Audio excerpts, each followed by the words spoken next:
Welcome to the HCSS podcast. My name is Jan-Frederik Braun. In this episode of the HCSS podcast, we'll be discussing the Dutch Climate Agreement, the ins and outs of the agreement, and the implications thereof.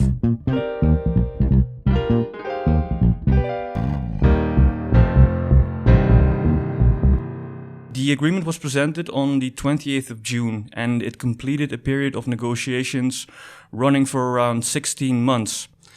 The Dutch government has ambitious climate goals for the Netherlands. Greenhouse gas emissions should have fallen by 49% in 2030 compared to the 1990 reference year, and that is around 100 megatons of CO2 equivalents. And in Europe, the Dutch are calling for a 55% reduction in emissions by 2030. If it proves impossible to agree on a stricter EU-wide target, the Netherlands will endeavor to forge more ambitious agreements with like-minded northwestern countries than the country allocations determined by the EU, a so-called coalition of the willing. Now, the biggest reduction tasks must be from the energy sector and industry, which together account for about 55% of emissions. Especially industry has a major task here up to 2030. It has to reduce around 19.4 megatons of CO2. That is a combination of existing policy and additional targets in the Dutch Climate Agreement. To talk about the Dutch Climate Agreement, our guest is Erik Klooster. He is the president of the Dutch Petroleum Industry Association. It's called in Dutch VNPI. And this association represents 12 petroleum industry companies in the Netherlands, which include Shell, Esso, Total, and British Petroleum. These members of this association, they are responsible for the storage of crude oil, the refining in 5 refineries in the Netherlands, the storage and transport of petroleum products, and the sale of motor fuels and other products in service stations. The members of the VNPI are jointly responsible for 100% of the refining production and 80% of the sales of petroleum products in the Netherlands. The Dutch refinery sector constitutes 0.25% of the Dutch GNP and 5% of Dutch carbon emissions. Erik, welcome to this podcast. Thank you. That was a quite long introduction. Quite a long introduction indeed. So that means you must be a very important man. No, I wouldn't say so. No. Okay, just to clarify to our listeners, me and Erik, we got acquainted while we were working in a working group on carbon capture storage for the Dutch industry table. That was a working group that actually reported on this subject regarding the issue of carbon capture storage. The so-called joint fact-finding process. That's right, joint fact-finding, and we found a lot of facts, I found. Well, I'm not sure whether the process itself was, satisfying to all members, but I presume we come back to that later. That's right. So the title of this podcast is called Refining the Dutch Climate Agreement, and since Erik is in the business of refining, but I've looked it up in a dictionary, and it also means to elaborate, and that's what we're going to do today. We're going to elaborate on the Dutch Climate Agreement. We don't have the ambition to make it better, purer, finer, but just to elaborate on what has been agreed upon. And so first of all, I want to explain something, or I would like to talk about the negotiation process and the structure of the agreement. And secondly, look at some of the most important issues in the agreement, look at some of the criticisms, and last but not least, look at the agreement in an international context. So first of all, Erik, let's start with talk about the negotiation process and the structure of the agreement. Now, in the Netherlands, we're famous for the so-called polder model, which is a consensus-based model of decision-making. And it's based on the acclaimed Dutch version of consensus-based economic and social policy making. And that came from the 1980s and 1990s. The polder model has been described as a pragmatic recognition of pluriformity and cooperation despite differences. Was that the case in the Dutch Climate Agreement? I think one could argue that even for the Dutch, this was taking the polder model a bit too far. So it's taken, well, you said 16 months. The polder model, I think it has its origin basically in terms of labor. I think this was the first time we've seen it in this extent in terms of climate. I would doubt that we will see it again in the next 5 years. So, and that doesn't mean to say that I think in the basis, so the basic idea that you get a lot of agreement and you get a lot of also NGOs type of organization behind these major events or major changes in society. I think that's a very good thing. So the basic idea behind it was something I think I would support a lot. Yeah. So just for the sake of clarification, the Dutch climate agreement was built around 5 negotiation tables. Can you say something briefly about these negotiation tables? Yeah, I think if you really want to really grasp the entire project, you need to go back to before the elections of 2017. So in March 2017, we had elections in which unfortunately, the topic of climate wasn't covered a lot. I think what all had to do with Europe was a major topic and integration was a major topic as well. Subsequently, those 4 parties, in which I think you also have a pretty green, two green parties, they did say that they want to adhere to the Paris Climate Agreement. Yes. And what they did was they asked the Dutch Environmental Assessment Agency, PBL, to say, okay, come up with a percentage by which we agree to the Paris Climate Agreement. Yes. So despite the fact that it wasn't a topic which was covered a lot in the election, they came up with a pretty steep target. So the PBL, the Environmental Assessment Agency, said, okay, you need to do minus 49%. And they gave what we now say, indicative table with measures, amongst which I think by number the number for CCS was 22 megatons. And then we had a pretty large outcry by a lot of parties. But in the coalition agreement, they said, okay, this minus 49%, it needs to be filled in by societal organizations. So both employer associations, industry association, but also by environmental assessment agencies. So I think that's the first thing to really understand. It wasn't as if this agreement came about by nature. It was a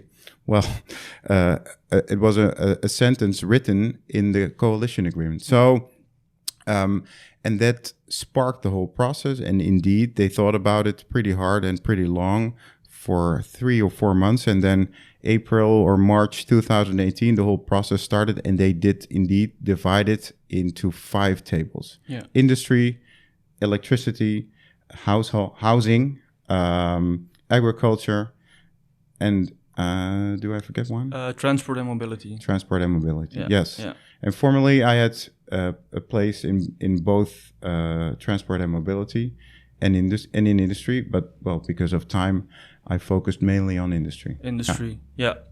And can you also say something about the division of the CO2 reductions? Which so these 5 tables they all got assessment or they all got targets. Can you say something about those targets? Yes. So again, the Environmental Assessment Agency, they did some numbers and they said, okay, if you want to break down this entire minus 49%, for example, we think industry should come up with 14.3 megatons of CO2. Yeah. I know the figure of transport and environment was roughly 7.2. And all these individual tables had an individual target.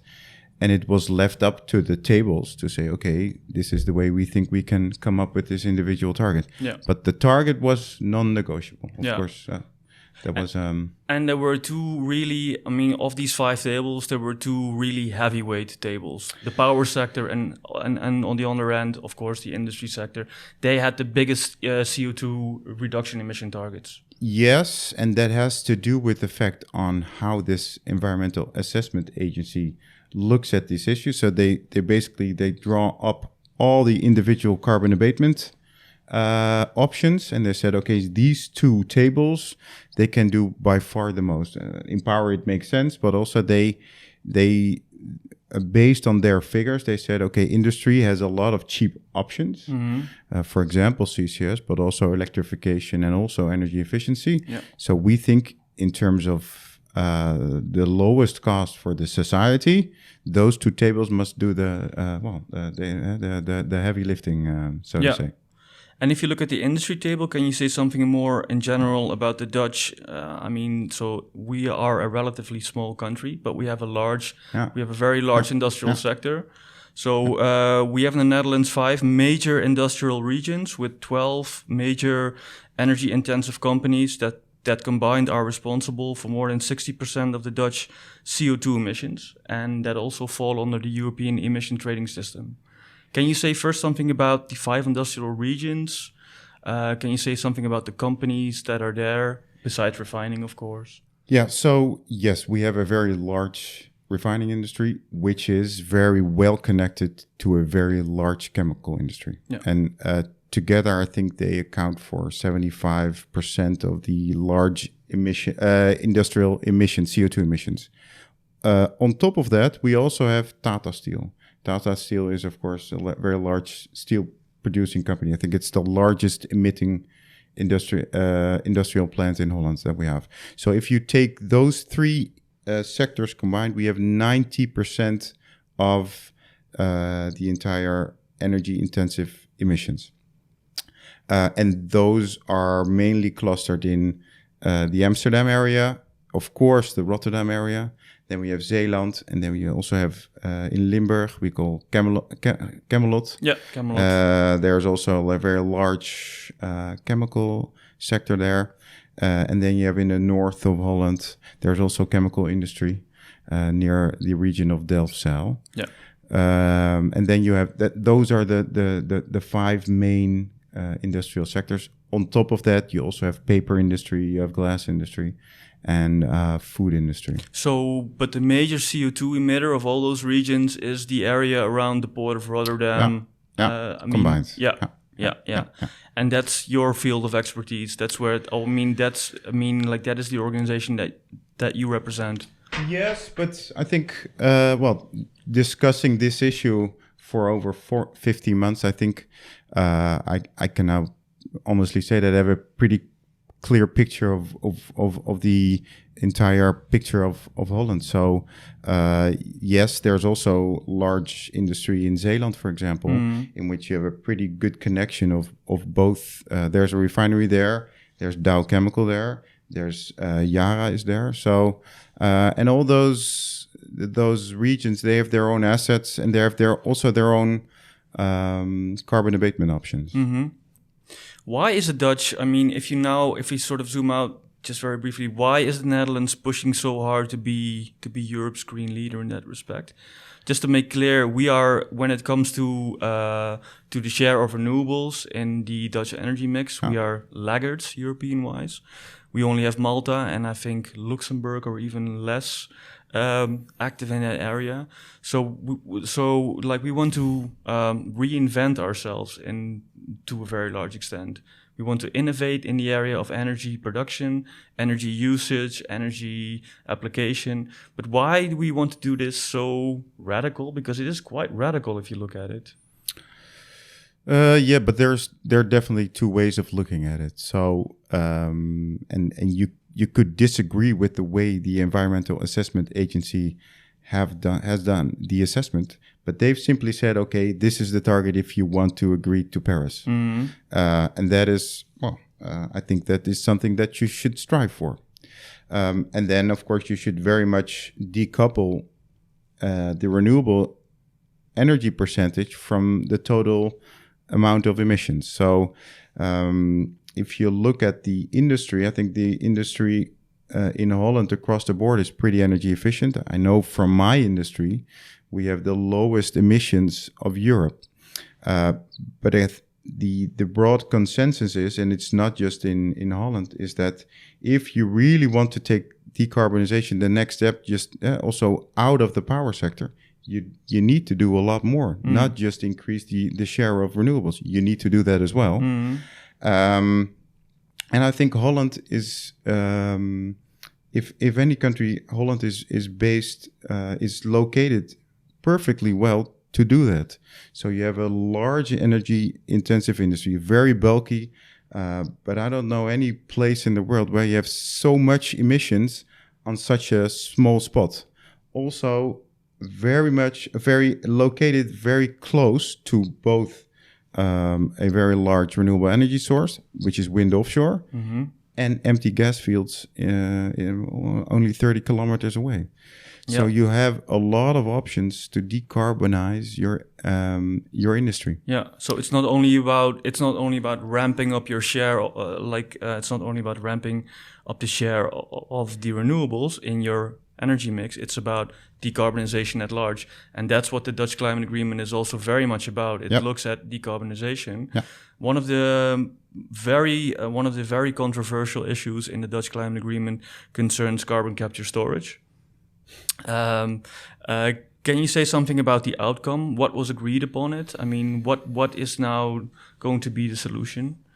So this was one of the most heavily debated issues amongst the carbon tax and who pays for what. Yeah. So those were the three items which were also in the last months on the table. Again, coming back to the point I just made, CCS is in our view one of the options which a lot of Dutch industry can make a lot of good steps with. So we have, and that's different from, for example, industry in Germany, industry in Belgium. We have a lot of hydrogen production in Holland, and Environmental Assessment Agency also made it clear that if there's one cheap option with which you can do CCS, it's on your steam methane reforming plants.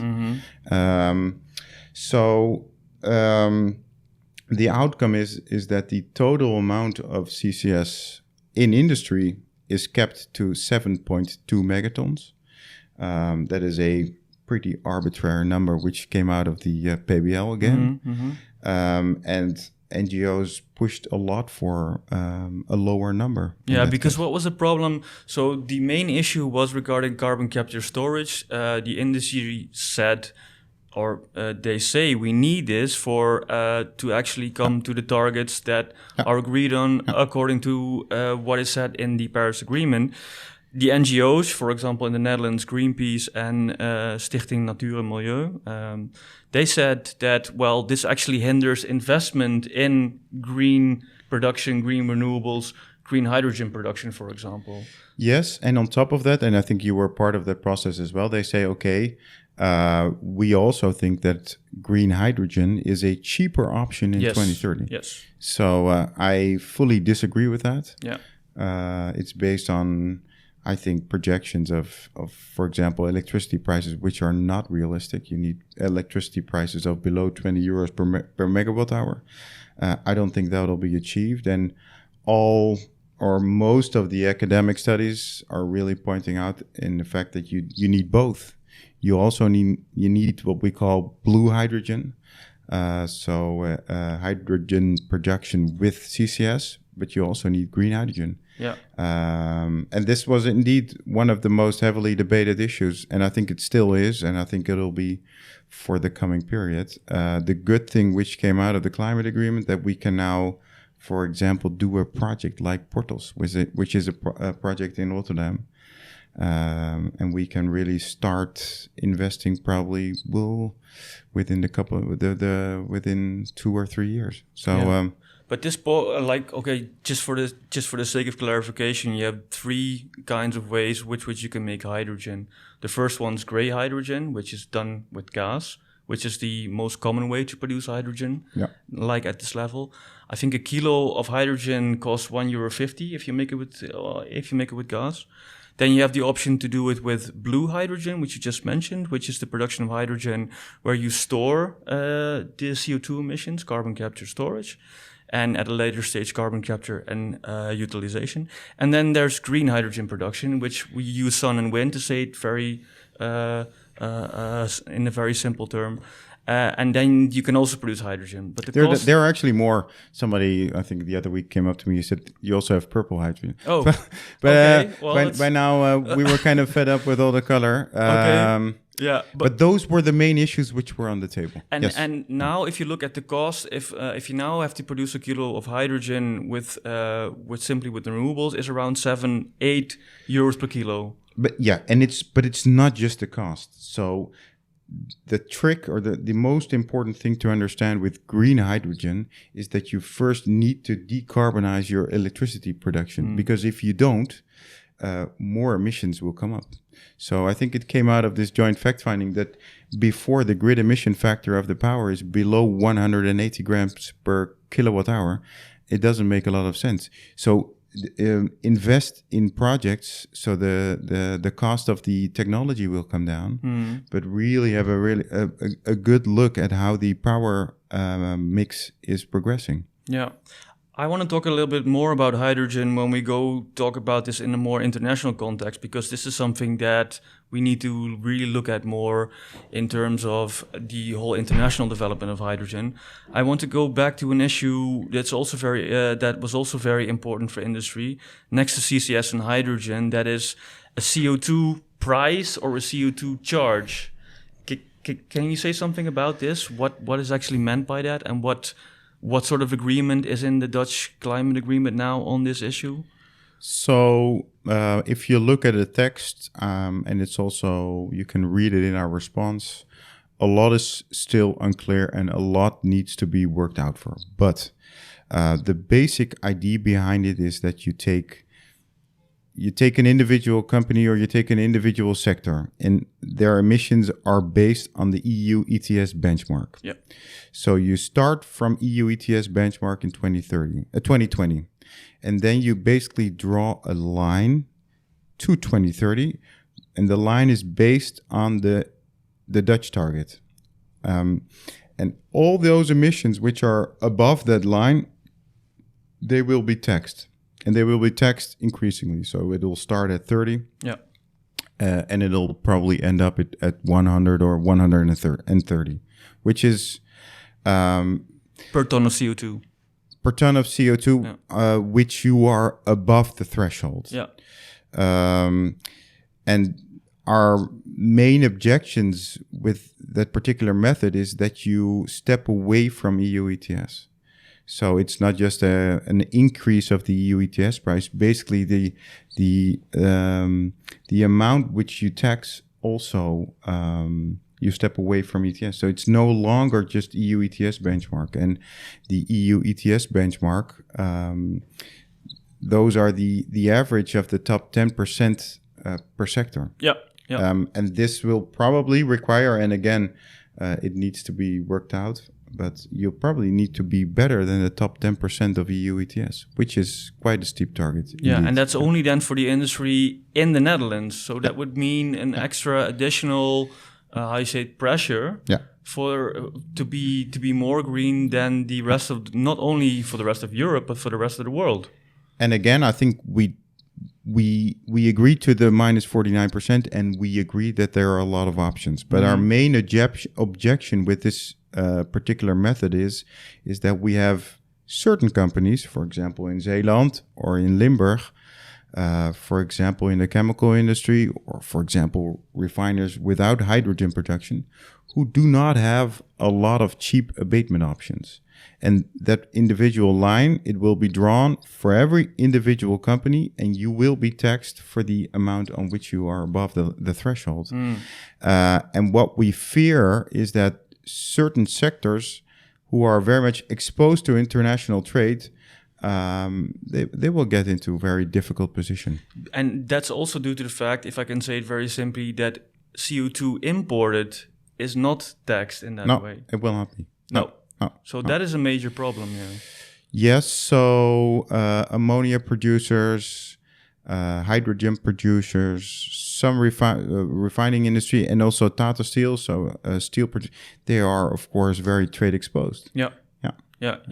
And that also links, of course, to the CO2 emissions in the different scopes. Can you say something about that? How important that is for industry? If you look at the scope 1, so there are 3 scopes of emissions. Yeah. Scope 1 and Scope 2 and Scope 3.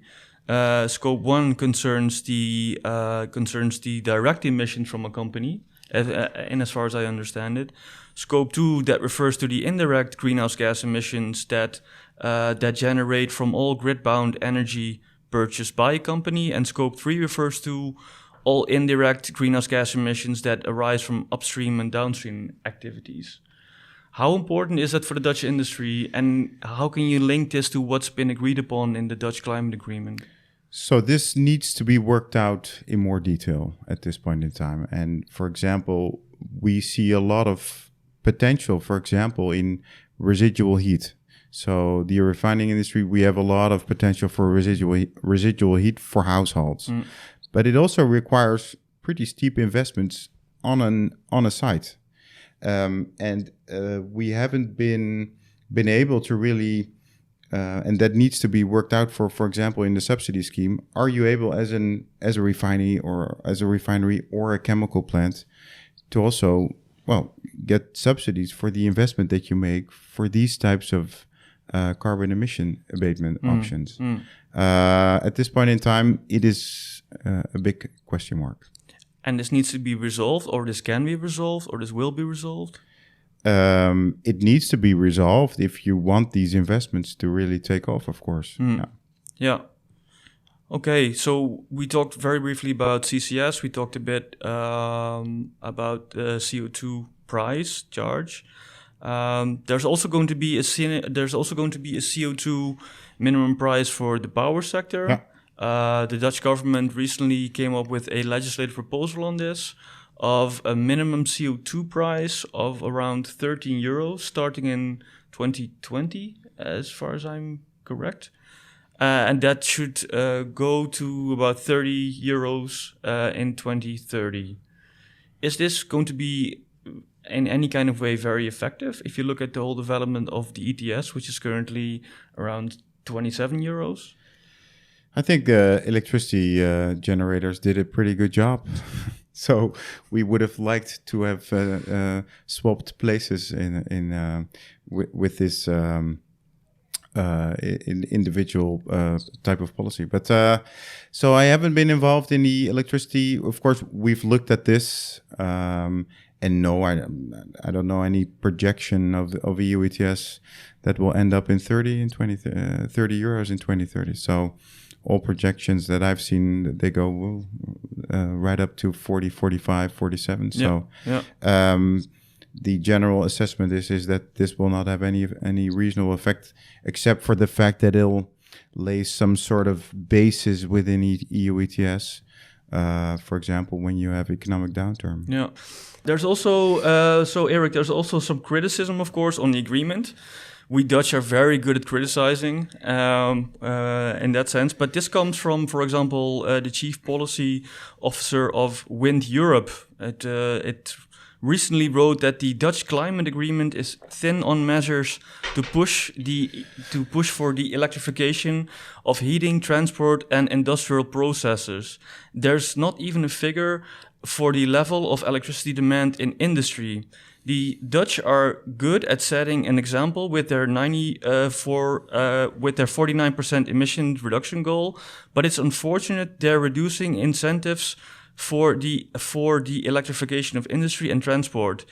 Electrification increases energy efficiency and saves money. The Dutch should be embracing it. What do you think of this criticism?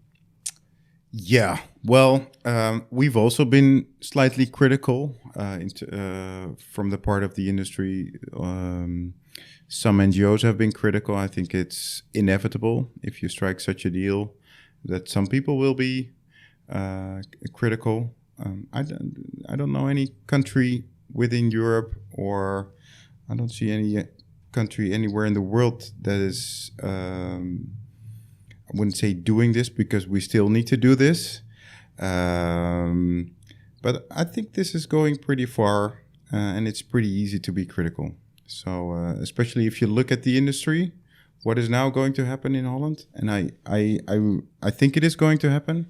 I don't see this taking place anywhere else. So yeah, I think it's easy to be critical. But yeah, of course it always is. But what do you think are the consequences for the Dutch industry sector? How will they benefit, or how will they not benefit from these ambitions? And what are the options to actually look across the borders, and especially to our neighbors in Germany? Yeah. There's a lot of potential to actually work together on infrastructure, on the transport of not only CO2 emissions, but on methane, hydrogen, power, synthetic gas, biogas, natural gas. Can you say something about what the options are providing Dutch industrial players with, for example, Germany, but also with other European countries?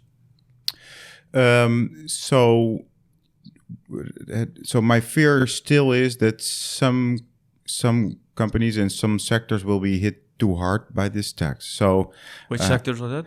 So the sectors like some parts of the chemical industry, for example, the crackers on high temperature, they don't have a lot of carbon abatement options. Some refineries, Tata Steel. So having said that, I think there will also be, of course, subsidy of 550 million euros for CO2 reduction options within industry. And I don't see any country in the world doing that. And those options will be mainly, of course, CCS, but we also see electrification really taking off. Yeah. And I know indeed that, for example, the Ruhr area, but also the Antwerp area is looking at what is taking place in Holland, for example, in terms of CCS, on how they can tap into these developments. But what I also pick up on is that discussion in Belgium is by nowhere near it is now in Holland. So especially carbon abatement within industry. We've taken quite a long time, 16 months, but we now do know a lot more, and we have a pretty good sense of where this all is going. And I don't see that in any at the same level in Belgium and Germany, might be in some of the Nordic countries. So I see a bit of a laid-back approach from the neighboring countries. Yeah, well, maybe not in all countries, because in Germany there is a discussion about introducing a CO2 to also introduce a carbon floor price for example for the power sector, not for industry. Not for industry. No. But do you see? Do you think that the Dutch agreement offers opportunities that we can faster innovate, and also in certain industrial processing, for example, steam cracking or other areas, or do you think that's just relevant? That's just So some options might be pretty local, to be frank. So, for example, what we will do in terms of using the extra electricity coming offshore and, for example, producing hydrogen with it, those options will be pretty local. If you look at options which are more far out, for example, how do you electrify your furnaces? I think we need to do that in terms of on a far broader scope. So you need to team up with Belgium and with Germany for those options. Yeah. And those are the options. So we've had a pretty extensive look at 2030, but there are also a lot of options beyond 2030, and those are mainly electric. Yeah. But before you can electrify a furnace on a refinery, you need to solve some issues. And what is the role of hydrogen in this? I mean, it's how you say it, it's very much a buzzword. Everybody's talking about hydrogen like it's the new gold almost. How do you see this? So yesterday I was at the presentation of a new project, which is a H-Vision project. Just as an example, they will build a new hydrogen plant, an ATR plant. And the big benefit is it is designed to fire on refinery off-gases. And then you have two benefits. So first of all, you have an offlet for your refinery gases, which is very difficult on a refinery. And you can reach CO2 emissions further down in the supply chain. Okay. So there are quite a number of advantages for hydrogen, but you need to scale it up. Yeah. And we simply first need to start from one step at a time, instead of saying, okay, this is the picture that we're now going to go to. So yes, it's a buzzword, and there are a lot of benefits, but we also need to do a lot of hard work before we're there.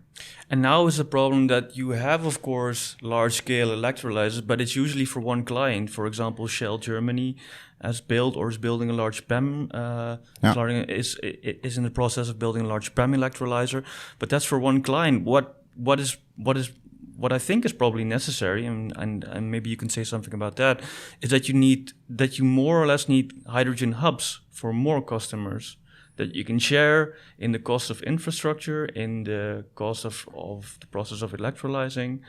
Or do you see this differently? No. One of the largest benefit of using hydrogen is that you could use a lot of the existing infrastructure. Yeah. At this point in time, I'm not sure whether you use it in a hub type of function. That might be because there are still a lot of assessment work going on. So do you make the hydrogen offshore, or do you make it, let's say, more close to a refinery or any other industrial plant? This all needs to be worked out from a sector which uses a lot of hydrogen. I see a lot of plans and a lot of outlooks which not have all that yet taken into account the fact that, for example, we need hydrogen 24 hours a day. So all of the plants, they still need to take account of the users of hydrogen. So we need it 24 hours a day at a certain pressure, and it needs to be reliable. Otherwise, we have a problem. Yeah. So yeah. I'm not sure whether that answers your question. No. Well, it's still. Could you also maybe come up with some specific plans, or that's something that you can share with our listeners that maybe catches what you said in more concrete terms? So last year we did a study to look at the decarbonization options before 2030 and also after 2030. So the period of 2030-2050, yes. For example, you could fire your furnaces on hydrogen.